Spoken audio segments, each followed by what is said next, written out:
Assalamualaikum warahmatullahi wabarakatuh. Hai semua, perkenalkan nama saya Niken Septiani, NIM 205231051 dari kelas Perbankan Syariah 4B. Di video ini saya akan menjelaskan mengenai inflasi dan pengangguran.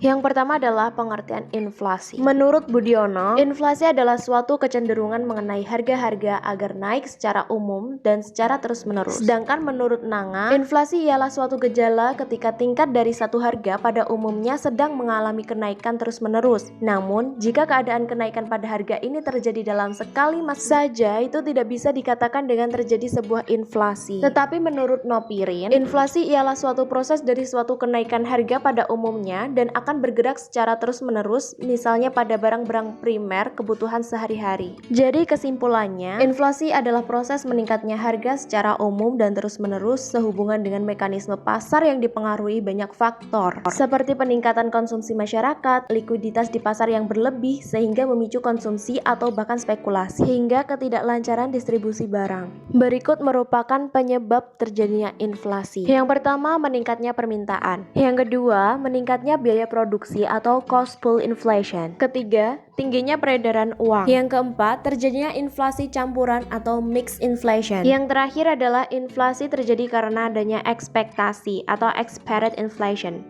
Kemudian terdapat 3 jenis-jenis inflasi. Di antaranya yang pertama, berdasarkan tingkat keparahannya. Ada inflasi ringan, inflasi sedang, inflasi berat, dan inflasi sangat berat. Yang kedua, berdasarkan sumbernya atau asal. Ada dari dalam negeri atau domestic inflation, dan juga dari luar negeri atau imported inflation. Yang terakhir, berdasarkan besarnya cakupan pengaruh terhadap harga. Ada inflasi tertutup atau closed inflation, inflasi terbuka atau open inflation, dan juga hiperinflasi. Selanjutnya, dampak terjadinya inflasi. Pertama, produsen mendapatkan keuntungan dari kenaikan harga umum barang dan jasa. Kedua, menurunnya daya beli masyarakat. Ketiga, mempengaruhi kemampuan ekspor suatu negara.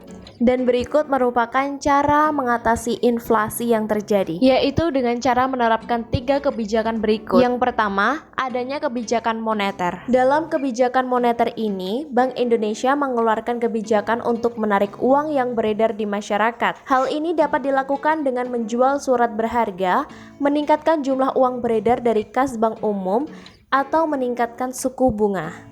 Yang kedua, menerapkan kebijakan fiskal. Dalam kebijakan fiskal dapat berkaitan dengan penerimaan dan pengeluaran anggaran negara. Pemerintah dapat menaikkan tarif pajak dan melakukan penghematan terhadap pengeluaran pemerintah. Yang terakhir adalah kebijakan lainnya. Selain kebijakan moneter dan fiskal, inflasi juga dapat dikelola dengan meningkatkan produksi, mempermudah impor barang impor, menstabilkan pendapatan atau tingkat upah, menetapkan harga maksimum, serta melakukan pengawasan dan distribusi barang.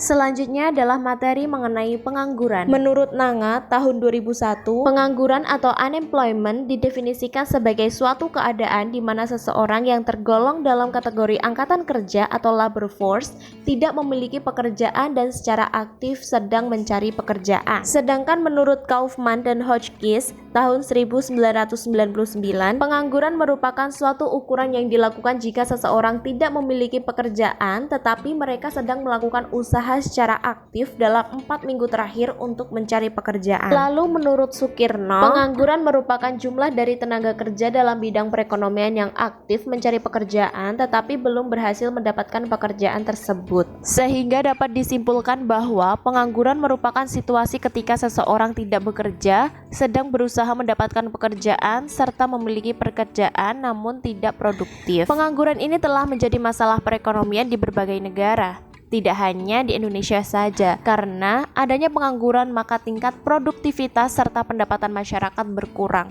sehingga terjadilah kemiskinan serta masalah-masalah sosial.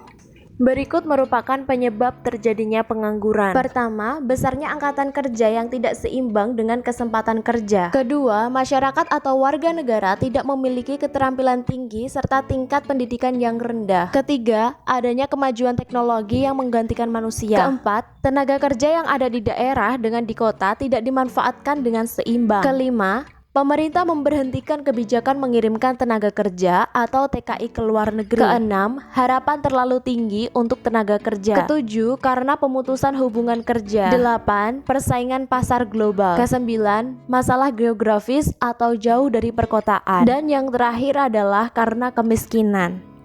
Dampak-dampak terjadinya pengangguran. Yang pertama, berpotensi membuat keuangan negara membengkak. Kedua, meningkatkan angka kriminalitas. Ketiga, dapat memunculkan konflik warga negara dengan pemerintah. Keempat, dapat menyebabkan kesenjangan kesempatan bekerja. Kelima, dapat menyebabkan seseorang kehilangan keahlian atau keterampilan. Keenam, menurunkan daya saing. Ketujuh, meningkatkan angka kemiskinan. Kedelapan, dapat menyebabkan kesenjangan sosial. Kesembilan, menyebabkan kondisi politik di suatu negara tidak stabil. Dan yang terakhir adalah meningkatnya konflik dalam rumah tangga. Berikut merupakan jenis-jenis pengangguran. Pengangguran musiman, pengangguran yang terjadi akibat pergantian maupun perubahan musim.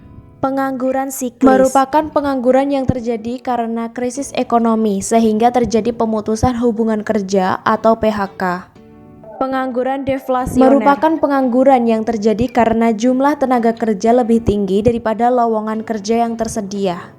Pengangguran voluntary, merupakan pengangguran yang terjadi karena orang tersebut lebih memilih untuk tidak bekerja walaupun ia masih mampu untuk bekerja.